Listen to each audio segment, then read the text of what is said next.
बिस्मिल्लाहिर्रहमानिर्रहीम अस्सलामु अलैकुम वरहमतुल्लाहि वबरकातुहू। नाज़रीन, आप देख रहे हैं दुनिया मेरे आगे यूट्यूब चैनल और मैं हूं ग़ुलाम नबी मदनी। इस वीडियो के अंदर अफ़गानिस्तान की ताज़ा तरीन सूरत हाल, अफ़गानिस्तान से मुताल्लिक़ नई ख़बरें, नई अपडेट्स और मालूमात आपके सामने रखेंगे। नाज़रीन, अफ़गानिस्तान से बड़ी ख़बरें सामने आ रही हैं कि दुनिया के मुख्तलिफ़ ममालिक के अफ़गान तालिबान की इस्लामी इमारत को तस्लीम करने का फ़ैसला करने जा रहे हैं। जर्मन की जो चांसलर हैं अंजेला मर्केल, उनका ताज़ा बयान सामने आया है कि अफ़गान तालिबान के साथ दुनिया को मुज़ाकरात करने चाहिए और दुनिया को तालिबान के साथ मुज़ाकरात के लिए अपने दरवाज़े खोल देने चाहिए ताकि अफ़गानिस्तान के अंदर जो 2 दहाइयों से नुकसानात हो रहे हैं और जो आवाम के मसाइल हैं उनके हल करने का मौका मिल सके, नुकसानात के इज़ाले का मौका मिल सके। ये बयान दिया गया है जर्मन चांसलर अंजेला मर्केल की जानिब से। इसी तरह से नाज़रीन, जो जर्मनी के सफ़ीर हैं काबुल के अंदर, अफ़गानिस्तान के अंदर, उन्होंने अफ़गान तालिबान के सीनियर रहनुमा शेर अब्बास सतंगज़ई से वफ़द के जो तालिबान का वफ़द था उनके साथ मुलाकात की है।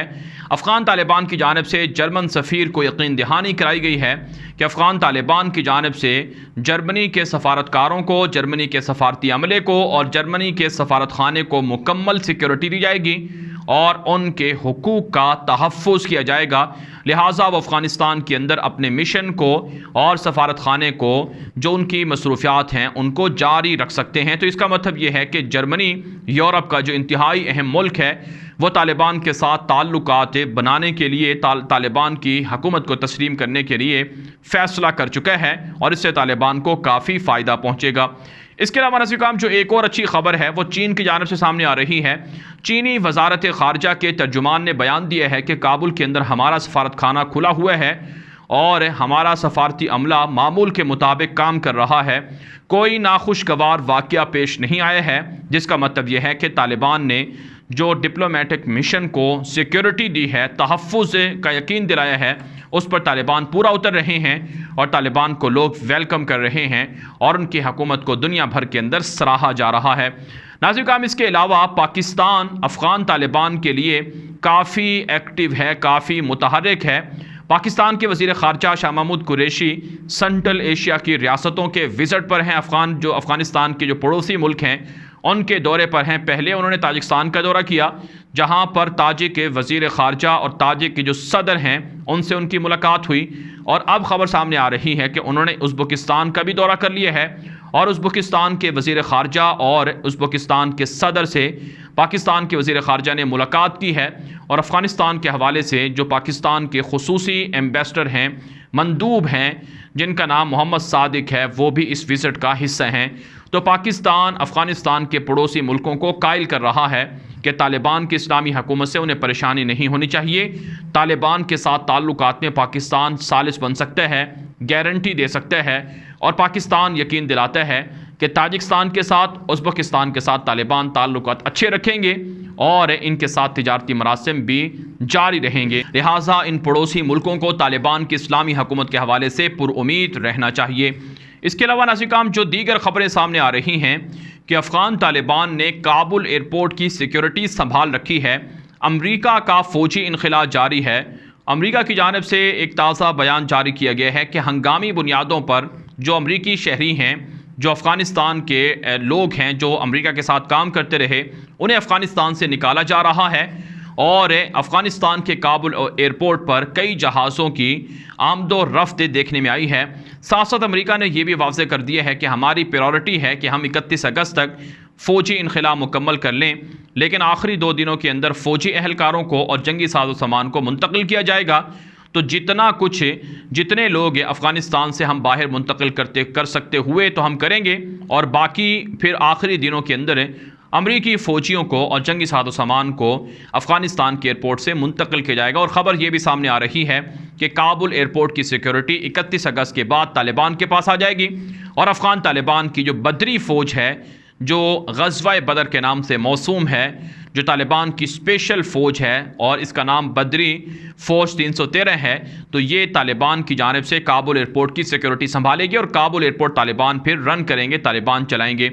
इसके अलावा नाज़रीन, कुछ ऐसी खबरें भी हैं कि काबुल एयरपोर्ट पर तालिबान और जो अमरीकी फ़ौजी हैं वो आमने सामने भी आए हैं। यानी एक तरफ से अमरीका की फ़ौज खड़ी हुई है काबुल के एयरपोर्ट पर, दूसरी तरफ से तालिबान की बदरी फ़ौज खड़ी हुई है। तो इससे आप अंदाज़ा लगा सकते हैं कि ये दोनों आपस में एक दूसरे के साथ लड़ते रहे, लेकिन अब एयरपोर्ट पर दोनों मौजूद हैं।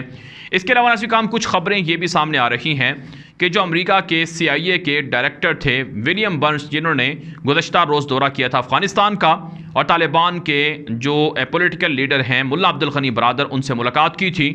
तो इस मुलाकात के बाद अमेरिका तालिबान के बाकी मानदा कैदियों को और अफ़गानिस्तान के शहरियों को जो गवांतानामो के अंदर हैं या फिर अमेरिका की जेलों में हैं, उनको रिहा करने की हामी भरी है, और अफ़गान तालिबान के दीगर जो लोग हैं या अफ़गानिस्तान के जो दीगर कैदी हैं उनको भी जल्द रिहा कर दिया जाएगा।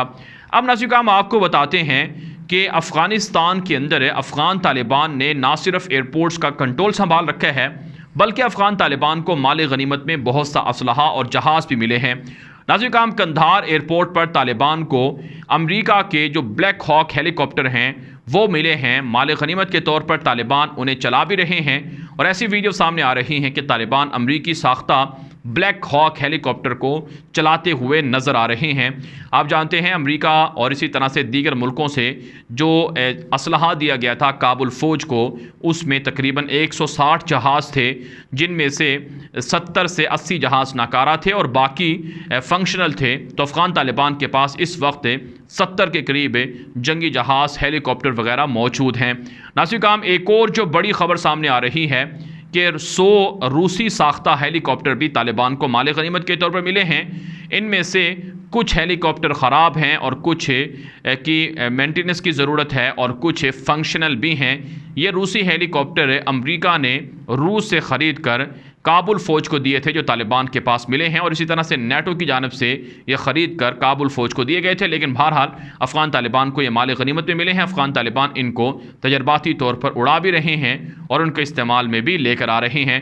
इसके अलावा नाज़रीन काम जो एक और बड़ी ख़बर सामने आ रही है वो ये है कि काबुल हुकूमत के जो वज़रा थे वो अफ़गानिस्तान से फ़रार होकर बैरून मुल्क पनाह लिए हुए हैं और वहाँ पर छोटे छोटे काम करते हुए दिखाई दे रहे हैं। एक बड़ी ख़बर है जिससे आपको अंदाज़ा होगा कि काबुल हुकूमत के जो वज़रा थे वो अब किस तरह की ज़िंदगी यूरोप और अमेरिका के मुल्कों में गुजार रहे हैं।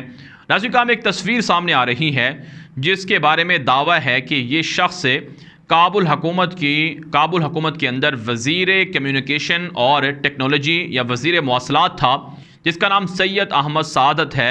ये शख्स तालिबान के काबुल पर कब्ज़े के मौके पर, काबुल पर जब तालिबान ने कब्ज़ा किया उस वक्त ये शख्स वहाँ से फ़रार हो गया था, जर्मनी चला गया था, और जर्मनी के अंदर इसको साइकिल पर पिज़्ज़ा डिलीवरी करते हुए देखा गया है। जी हाँ नाज़रीन काम, जो काबुल हुकूमत का, अशरफ गनी हुकूमत का जो वज़ीर था, जो वज़ीर मवासलात था, बड़ा वज़ीर है, बड़ा ओहदा है, ये शख्स साइकिल पर पिज़्ज़ा डिलीवरी कर रहा है, लोगों के घरों में जाकर पिज़्ज़े डिलीवर कर रहा है, उनको पहुंचा रहा है, जिसके बदले इसको पैसे मिल रहे हैं। तो ये है अंजाम करप्ट लोगों का, बागियों का और आवाम के दुश्मन लोगों का।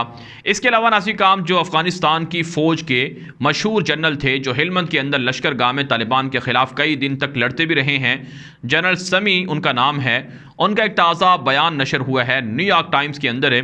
उसमें उन्होंने कहा है कि जो फ़ौज तैयार की गई थी वो मगरबी तर्ज की तैयार हुई थी। हालांकि अफ़गानिस्तान के लिए फ़ौज ऐसे चाहिए थी जो इलाकाई जो आदात और अतवार की मालिक हो और उसके अंदर लोग भी शामिल हों। साथ साथ उसने कहा है कि ट्रंप का जो अमन मुआहिदा था तालिबान के साथ, दोहा मुआहिदा, और इसी तरह से जो बाइडन की जल्दबाजी और फ़ौज के अंदर जो करप्शन और बदनवानी थी, इसकी वजह से जो अशरफ गनी हुकूमत है उसको शिकस्त हुई है और फ़ौज सारी की सारी सरेंडर कर गई है। जिसका मतलब ये है कि अब फ़ौज के अंदर से भी लोग तस्लीम कर रहे हैं कि गलतियाँ थी और बदनवान फ़ौज थी, करप्ट फ़ौज थी, जिसकी वजह से वो सरेंडर हुई है।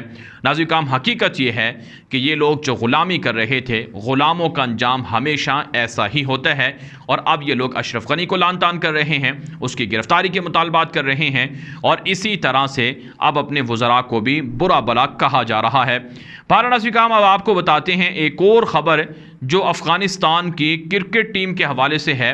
अच्छी खबर सामने आ रही है कि अफ़गान तालिबान की एक क़यादत एक वफ़द गया है जो अफ़गानिस्तान के क्रिकेट बोर्ड के विज़िट पर गया है, जिसकी सरबराही अनस हक्कानी कर रहे थे जो सीनियर रहनुमा हैं तालिबान के, और इसी तरह से दीगर ऑफिशियल भी मौजूद थे। इन्होंने तालिबान की क्रिकेट टीम को यकीन दहानी कराई है कि क्रिकेट की इजाज़त होगी और मुख्तलिफ मुल्कों के साथ शेड्यूल के मुताबिक तालिबान ये जो क्रिकेटर हैं ये अपने मैच खेल सकते हैं। तालिबान की तरफ से किसी भी तरह की रोक टोक नहीं होगी। तो बहरहाल नाज़रीन काम इन चीज़ों से आप अंदाज़ा लगा सकते हैं कि अफ़गान तालिबान काफ़ी एडवांस हो चुके हैं, दुनिया उनके साथ ताल्लुकात भी बना रही है।